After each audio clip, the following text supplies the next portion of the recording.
देखिए, हम बात करते हैं सैचुरेटेड सॉल्यूशन। जैसा आप जान रहे हो, ये आपने प्रीवियस क्लास में भी पढ़ा हुआ है, सैचुरेटेड और अनसैचुरेटेड सॉल्यूशन। अब मान लीजिए आप शुगर ले लीजिए, एक गिलास आपने पानी ले लिया, ठीक है। आपने जो ग्लास लिया है वो ट्रांसपेरेंट होना चाहिए और उसमें जो वाटर की क्वांटिटी होनी चाहिए वो लगभग हाफ ग्लास फिल्ड होना चाहिए। अब उसमें आप 1 चम्मच शुगर ऐड करिए और उसको डिसॉल्व करिए। आप देखोगे थोड़ी देर में डिसॉल्व हो जाएगा। अगेन ऐड 1 मोर, ठीक है, टेबल स्पून। फिर उसको डिसॉल्व करिए, वो भी डिसॉल्व हो जाएगा। यानी धीरे धीरे आपको क्या काम करना है कि उसमें शुगर ऐड करते जाना है और उसको डिसॉल्व करते जाना है। आप देखोगे एक टाइम ऐसा आएगा कि आप उसमें शुगर ऐड करोगे लेकिन वो डिसॉल्व होना बंद हो जाएगी। तो वो जो सैचुरेशन पॉइंट आता है, यानी किसी भी लिक्विड का या किसी भी सॉल्वेंट का वो पॉइंट जब वो एक्स्ट्रा सल्यूट उसमें डिसॉल्व ना हो पाए, ठीक है, तो ऐसा सॉल्यूशन कहलाता है saturated solution. Check the definition. Saturated solution is a solution which cannot dissolve any more of a solute at a given temperature. यहाँ पर फिक्स हमको क्या करना पड़ेगा, टेम्परेचर को फिक्स करना पड़ेगा। यदि टेम्परेचर नहीं फिक्स करेंगे तो हमारा जो सॉल्युबिलिटी है, जो डिसोल्यूशन है, वो चेंज हो सकता है। इसके लिए आप लोगों ने देखा भी होगा कि यदि हम टेम्परेचर बढ़ा देते हैं तो हम और ज्यादा उसमें सॉल्यूट ऐड कर सकते हैं। यानी यहाँ पर टेम्परेचर का भी रोल है। तो किसी भी एक पर्टिकुलर टेम्परेचर पर जो सॉल्यूट है वो आपका सॉल्वेंट में ऐड होना बंद कर दे, ऐड ना हो, है ना, कितनी भी आप उसमें कोशिश करें, such type of solutions are called saturated solution. अब you can make saturated solution at your home also, कि आप घर पे भी बना सकते हो, कि वाटर और शुगर का बना सकते हो, वाटर और सॉल्ट का बना सकते हो, ठीक है ना। ये दो चीजें तो हमारे किचन में अवेलेबल है। इसमें हम सैचुरेटेड सॉल्यूशन तैयार करके देख सकते हैं। और इसमें एक एक्टिविटी भी है कि आप वाटर फिक्स अमाउंट में लीजिए।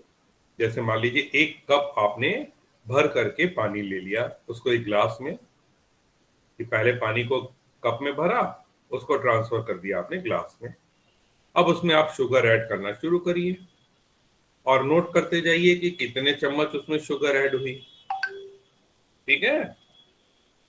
करते जाएंगे करते जाएंगे, आप देखोगे आपको एक अमाउंट मिलेगा कि इतने वाटर में आपकी 4-5 जो भी चम्मच आपकी हैं वो ऐड हुई।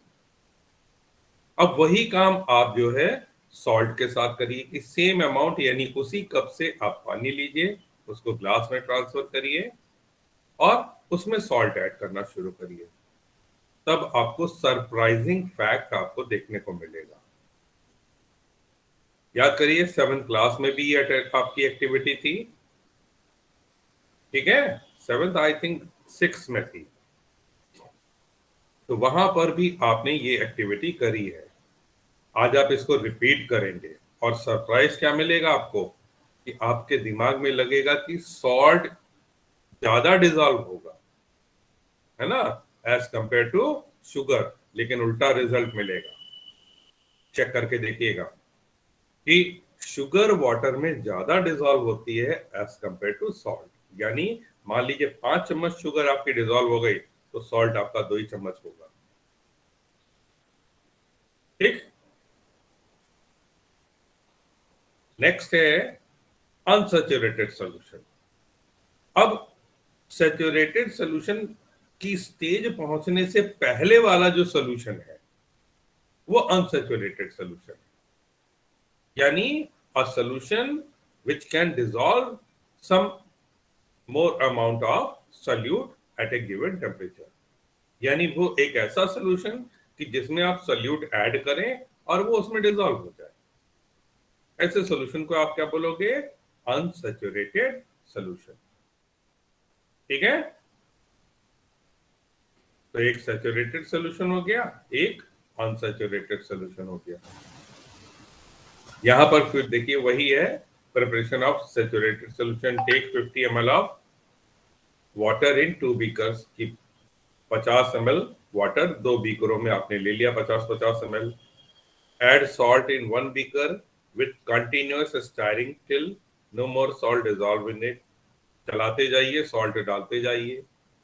Similarly, add sugar in the other beaker with continuous stirring till no more sugar dissolve in it। तो उसमें भी आप शुगर ऐड करते जाइए, चम्मच से उसको हिलाते रहिए, तो हमको एक टाइम पर शुगर और सॉल्ट का सैचुरेटेड सॉल्यूशन मिल जाएगा। ठीक है, if the mixture are heated it dissolve some more of the solute.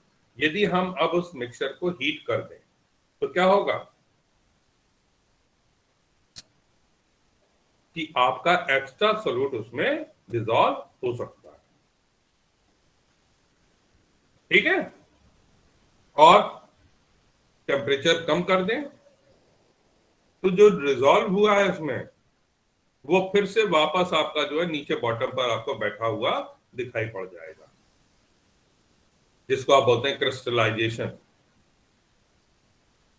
जो आपने सैचुरेटेड सॉल्यूशन बनाया उसको उठा करके आप अपने फ्रिज के अंदर रख दीजिए। फ्रिज में क्या होगा, टेम्परेचर डाउन हो जाएगा, तो आप देखोगे कि उन दोनों बीकर्स में शुगर वाले में नीचे आपको थोड़ी शुगर दिखने लगेगी और सॉल्ट वाले में आपको थोड़ा नीचे सॉल्ट दिखने लगेगा। तो टेम्परेचर का बहुत बड़ा रोल होता है सॉल्युबिलिटी के ऊपर।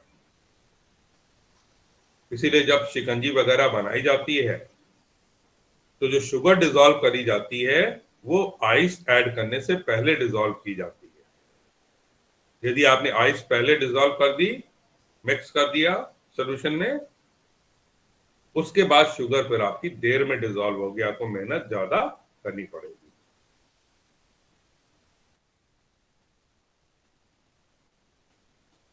अब देखिए ये बहुत आपकी जरूरी चीज है, कंसंट्रेशन ऑफ ए सॉल्यूशन। यानी कोई भी सॉल्यूशन कितना गाढ़ा या कितना पतला है हम उसके कंसंट्रेशन से पता कर सकते हैं। The concentration of solution is the amount of solute present in A given amount of solvent of solution. यानी यहां पर मान लीजिए जैसे भी पीछे वाली एक्टिविटी हम देखें कि हमने जो वाटर लिया था वो 50 ml लिया था। अब उस 50 ml वाटर में कितना हमारा जो है शुगर या सॉल्ट हमने उसमें ऐड किया, वही अमाउंट हमारा कंसंट्रेशन का होगा। तो कंसंट्रेशन का फॉर्मूला क्या है? Concentration of solution, amount of solute, कितना अमाउंट आपने लिया, और अमाउंट ऑफ सॉल्वेंट, है ना। दूसरा फॉर्मूला क्या हो सकता है? Amount of solute upon amount of solution. यानी दोनों टर्म में आप कैलकुलेट कर सकते हैं। The concentration of solution can be expressed as mass by mass percentage और मास बाय वॉल्यूम परसेंटेज। ठीक है, यानी फर्स्ट फॉर्मूला क्या है? मास बाय मास परसेंटेज, और सेकंड फॉर्मूला क्या है? Mass by volume percentage. कैसे निकलेगा? Mass of solute upon mass of solution, इसको 100 से मल्टीप्लाई कर दीजिए। ठीक है, तो ये कंसंट्रेशन आपका निकल आएगा। और यदि वॉल्यूम वाला परसेंटेज आपको निकालना है तो आप क्या काम करोगे, mass of solute upon volume of solution into 100। जैसे फॉर एग्जांपल हमने जो है सॉल्यूट शुगर जो हमने ऐड करी थी, वो मान लीजिए आपकी 50 ml तो हमने वाटर लिया था, ठीक है, 50 ml वाटर, और उसमें हमने जो आपका वो ऐड किया शुगर, वो भी मान लीजिए 50 ग्राम हुई, तो मास ऑफ सॉल्यूट कितना हो जाएगा, 50 ग्राम। अब मास ऑफ सॉल्यूशन हमको क्या काम करना है कि अब की बार पानी को और शुगर दोनों को तौलना है ना।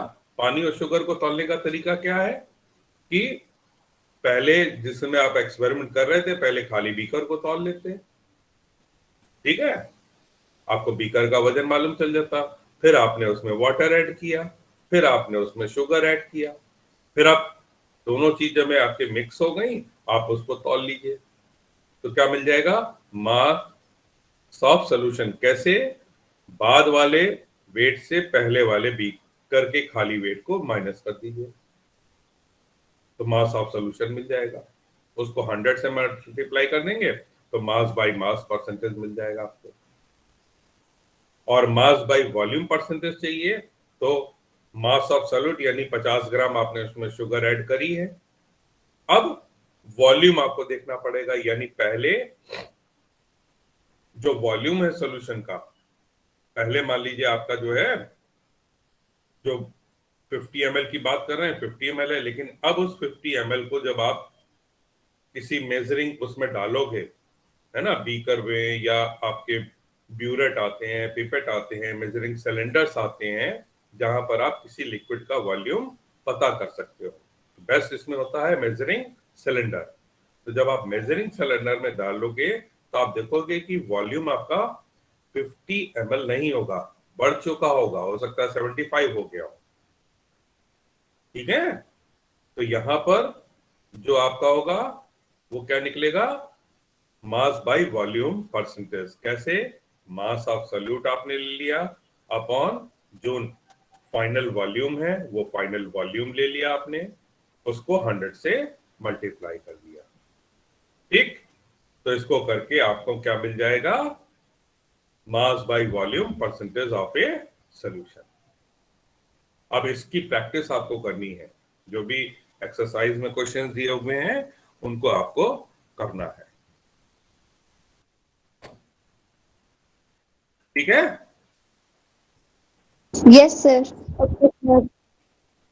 अब यहां से आपका दूसरा टॉपिक स्टार्ट होता है, ठीक है। तो इस टॉपिक को कंटिन्यू करें या इसी के न्यूमेरिकल की हम बात करते हैं।